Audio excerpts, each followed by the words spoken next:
சரிம்மா நானே ரேஷன் கடைக்கு போயிட்டு வரேன். 3000 ரூபாய் நமக்கு தான்.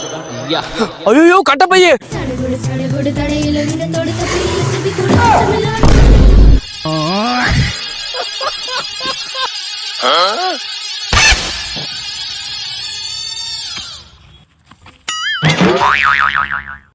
பட்டாசு அம்மா என்னை தாண்டா ரேஷன் கடைக்கு தாட்டி விடுச்சு. நானே மண்ட காசுல இருக்கேன்டா. கட்ட போய் கொடுத்துட்றா. அப்பா என்னை தாண்டா ரேஷன் கடைக்கு போக சொன்னாரு. அவருக்கு 1500, எனக்கு 1500. அப்ப நம்ம ஒண்ணு செஞ்சீங்களாடா. ஏய் இது எங்க தலைவர் கொடுக்குற காசுடா. டிஎம்கேட உறுப்பினரா நானு. நீதே டிவிக்கே ஆச்சு.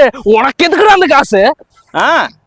வீட்டு வரி, தண்ணி வரி, ரோட்ல நடந்து போனா வரி, இதுல பாட்டலுக்கு 10 ரூபா வேற ஏத்திட்டானுங்க. எங்க காசை எங்களுக்கே கொடுக்குறாரு. அத வாங்க கூடாதுன்னு சொல்றதுக்கு நீ யாருடா? நான் அப்படி தாண்டா வாங்குவேன். கசி அத விடுறா. நான் உனக்கு அண்ணன்டா. எனக்கு தாண்டா வீட்டுல எல்லா முதல் மரியாதையும் இருக்கு. நான் உனக்கு முன்னாடியே இந்த உலகத்தை பாத்துட்டேன்டா. சின்ன வயசுல என் குண்டையை பிடிச்சிட்டு அப்படியே பின்னாடியே வந்தாலடா. இப்ப எனக்கே ரூட்டு உரியாடா. ஒழுக்கமா கட்ட போய் கொடுத்துட்றா.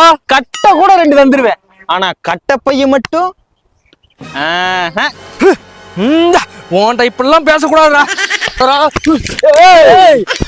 ஒழுக்கமா கட்ட போய் கொடுத்துட்றா. கவர்மெண்ட் எனக்கு வெயிட்டிங் லிஸ்ட்ல இருக்குடா. எனக்கு கவர்மெண்ட் வெயிட்டிங்ல தான்டா இருக்குது.